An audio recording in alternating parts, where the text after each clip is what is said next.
नमस्कार, मैं हूं अंचल सक्सेना और द मेसी सक्सेना में आपका स्वागत है।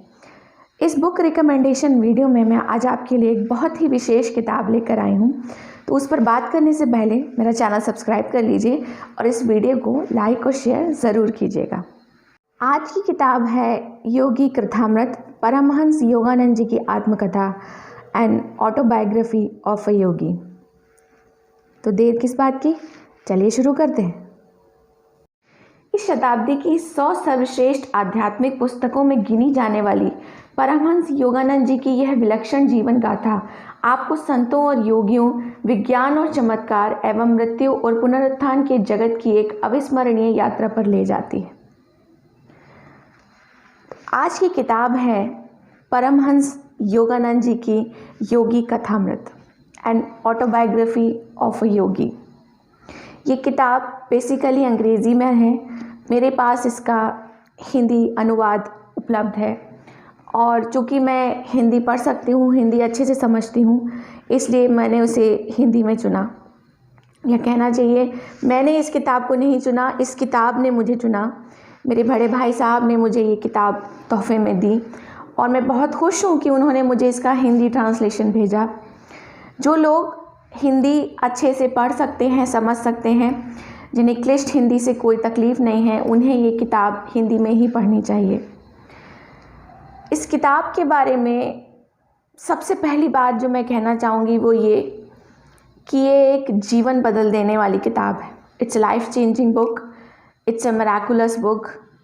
आपके जीवन में जादू कर सकती है, आपका जीवन पूरी तरह से बदल सकता है, बशर्ते इसे पढ़कर आप सिर्फ पढ़ें ना, समझ पाएँ, अपने जीवन में इसे उतार पाएँ।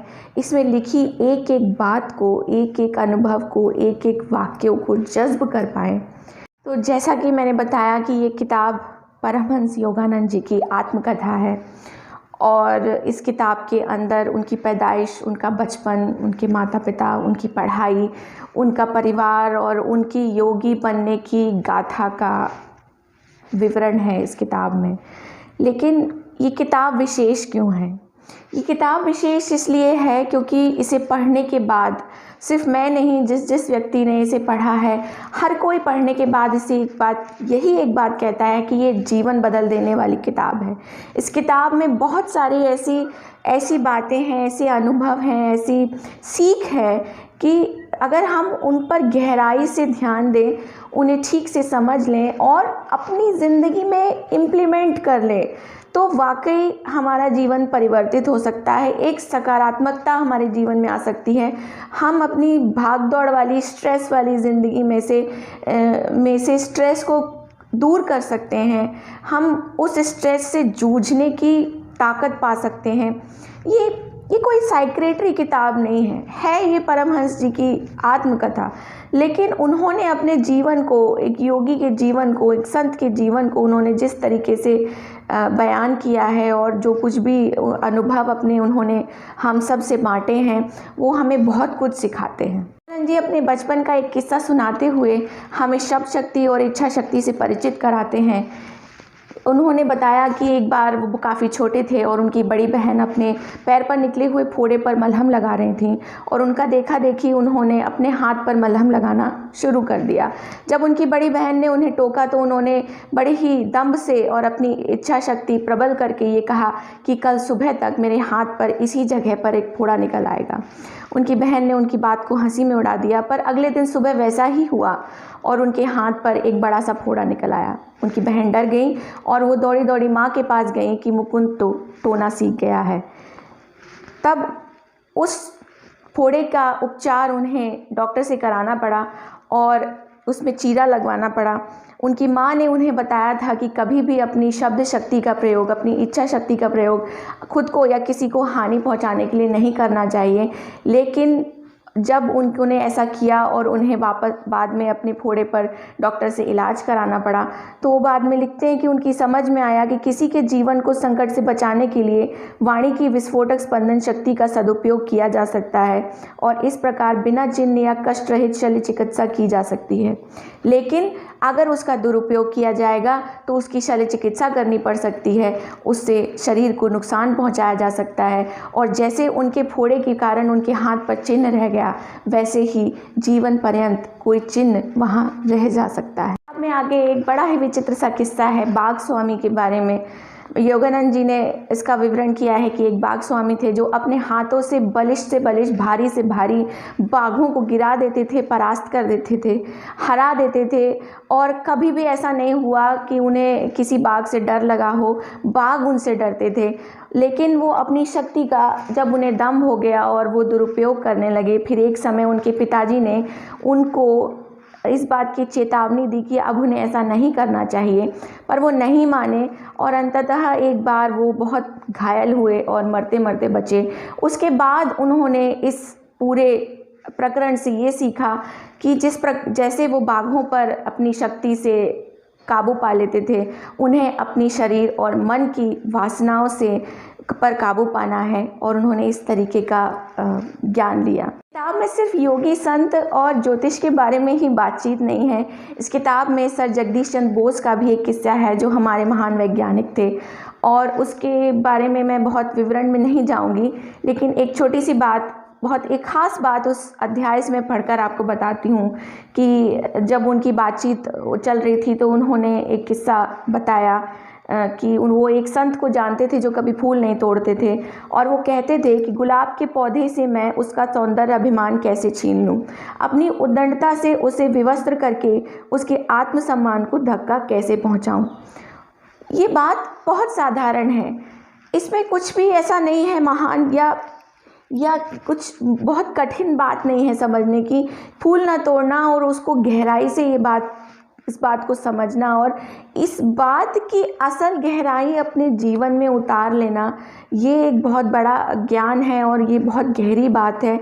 अगर हम इसकी गहनता समझ लें तो हमारे जीवन में अपने आप ही बहुत सारे सकारात्मक परिवर्तन हो सकते हैं। आगे इसमें ज्योतिष से संबंधित भी एक वाकया है। योगानंद जी को ज्योतिष में यकीन नहीं था, और लेकिन उनके गुरु ने उनको बताया, समझाया कि ज्योतिष विज्ञान से जुड़ी एक विधा है। और ये किताब, इस किताब का ये अध्याय हमें ये भी बताता है कि अंधविश्वास को अलग रखना चाहिए।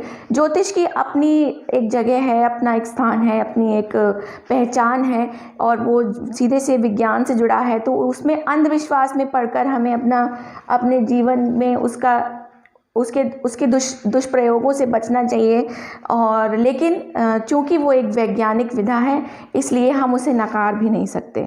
किताब में बाइबल की भी चर्चा हुई है, और जब योगानंद जी ने अपने गुरु से कहा कि उन्हें आदम और हव्वा की कहानी समझ नहीं आती, तब उनके गुरु ने बाइबल की उत्पत्ति नामक पुस्तक जेनेसिस से उन्हें कुछ पंक्तियाँ समझाने का प्रयास किया।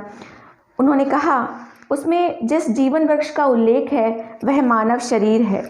मेरुदंड उल्टे किए गए वृक्ष के समान है, जिसमें मानव के केश उसकी जड़ें हैं और अंतर्वाही बाह्यवाही नाड़ियाँ उस वृक्ष की शाखाएं हैं।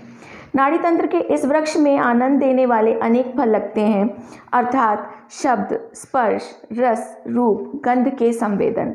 इसका आनंद लेने की मनुष्य को पूरी छूट थी, परंतु उसे शरीर के मध्य में स्थित, यानी बगीचे के मध्य में स्थित सेब रूपी काम का सुख अनुभव लेने से मना किया गया था। उसमें सर्प मेरुदंड में कुंडली मारकर बैठी कुंडलिनी शक्ति का प्रतिनिधित्व करता है, जो कामेंद्रिय से संबंधित नाड़ियों को उत्तेजित करती हैं। आदम विवेक है और हव्वा भावना है। जब किसी भी मनुष्य में भावना या हव्वा मानसिकता पर काम वासना हावी हो जाती है, तब उसका विवेक या आदम भी विनष्ट हो जाता है। ये मैंने एक बहुत छोटा सा भाग पढ़कर आपको सुनाया है। ये संभव नहीं है कि पूरा अध्याय मैं आपको बताऊं, ये वीडियो बहुत लंबा हो जाएगा, और ऐसी बहुत सारी बातें इसमें ऐसे हैं कि मैं सब कुछ बता देना चाहती हूँ, मगर उतना समय नहीं है। जल्दी से एक बात और बताती हूँ जो मुझे बहुत विशेष लगी। इसमें एक मुस्लिम चमत्कार प्रदर्शक का भी वाकया है, जिसे एक हिंदू संत ने एक यौगिक क्रिया सिखाई थी, क्योंकि उसने उन्हें पानी पिलाया था, वो प्यासे थे और उसने उन्हें पानी पिलाया था और फिर उन्होंने उसे एक यौगिक क्रिया दी जिसे उसने सिद्ध किया कई सालों तक। और उस यौगिक क्रिया के माध्यम से वो अपनी कोई भी मन वांछित वस्तु पा सकता था, अपनी कोई भी इच्छा पूरी कर सकता था। लेकिन उन्होंने उसका दुरुपयोग करने के लिए मना किया था, लेकिन वो नहीं माना। जब वो सीख गया तो बस उसे हवा में वो अफजल कहता था और उसकी जो भी इच्छा होती थी वो प्रकट कर लेता था। ऐसे वो लोगों को चमत्कार दिखाने लगा, जादू दिखाने लगा और दूर दूर तक वो प्रसिद्ध हो गया। सोने चांदी के बर्तन गिरा लेता था, लोगों को खाना खिला देता था। उन सोने की थालियों में पूड़ी और सब्जी आकर परस जाती थी और लोग सामने उसका चमत्कार देखते थे। लेकिन जब आपने कहते हैं ना कि एक कोई बड़ी ताकत बहुत सारी जिम्मेदारियों के साथ आती है और वो जिम्मेदारियां याद रख पाना और उनको निभाना एक भी ज़रूरी होता है। लेकिन जब भी हमारे पास ताकत आ जाती है तो हम दंभ में, अहंकार में आ जाते हैं, हम सब कुछ भूल जाते हैं और उसका दुरुपयोग करते हैं। उसने भी उसका दुरुपयोग किया। फिर उसने एक समय पर उसके गुरु ने आकर उसकी दूसरे रूप में आकर उसकी परीक्षा ली और वो उस परीक्षा में फेल हो गया और उसके गुरु नाराज़ हो गए और उससे वह शक्ति वापस ले ली। फिर उसे जब ये एहसास हुआ कि उसने क्या किया है और उसने अपने गुरु को रुष्ट कर दिया है, उसने फिर अपने गुरु से बहुत क्षमा याचना की और बहुत सारा पश्चाताप करने के बाद उसके गुरु ने उससे प्रसन्न होकर फिर उसे वो शक्ति वापस दी। लेकिन इस बार उसमें कुछ लिमिटेशंस थी। और लेकिन कहने का मतलब ये है कि इस किताब में ये जो सारी बातें हैं, चाहे चमत्कार की बातें हों, चाहे ज्ञान की बातें हों, चाहे विज्ञान की बातें हों, ज्योतिष की बातें हों, धर्म की बातें हों, लॉ ऑफ अट्रैक्शन की बातें हों, अपनी जीवन से नेगेटिविटी निकालने की बातें हों, ये सारी बातें इस किताब में हैं और इतनी सरल तरीके से, इतनी सरल उदाहरणों के साथ हैं कि इन्हें अपनाना कोई मुश्किल काम नहीं है, अपनी ज़िंदगी में उतार लेना भी मुश्किल काम नहीं है, बशर्ते हम वह करना चाहते हैं। और मैं ये दावा कर सकती हूँ कि अगर इस किताब को पढ़कर वाकई आपने जज्ब कर लिया और अपने जीवन में इम्प्लीमेंट करने की थोड़ी सी भी कोशिश की, धीरे धीरे आपने अपने आप को परिवर्तित कर लिया, तो आप एक सकारात्मक इंसान बन जाएंगे। बस चलते चलते मुझे यही कहना है कि ये किताब आपके जीवन में एक माइलस्टोन साबित हो सकती है और जिन लोगों को हिंदी बेहतर समझ में नहीं आती उन्हें ये किताब अंग्रेज़ी में पढ़नी चाहिए और ज़रूर पढ़नी चाहिए। लेकिन जो भी हिंदी समझते हैं और अच्छी तरीके से पढ़ सकते हैं, समझ सकते हैं, वो ये किताब हिंदी में ही पढ़ें। हिंदी में जो भाव हम तक पहुंचते हैं, जो सही कहना चाहिए, सही तरीके से जो बात हमारे दिमागों तक, क्योंकि हम हिंदी भाषी हैं, पहुंचती है, जो बात हम तक पहुंचती है वो इसलिए हमें इसे हिंदी में पढ़ना चाहिए। लेकिन अगर आप हिंदी नहीं पढ़ सकते, हिंदी समझ नहीं सकते या पढ़कर भी उसकी क्लिष्टता आपके लिए मुश्किल पैदा कर सकती है, तो आप इसे अंग्रेज़ी में पढ़िए, मगर ये किताब ज़रूर पढ़िए। आपके जीवन में एक सकारात्मक परिवर्तन आएगा और ज़रूर आएगा और ये किताब आपको एक जादुई किताब लगेगी।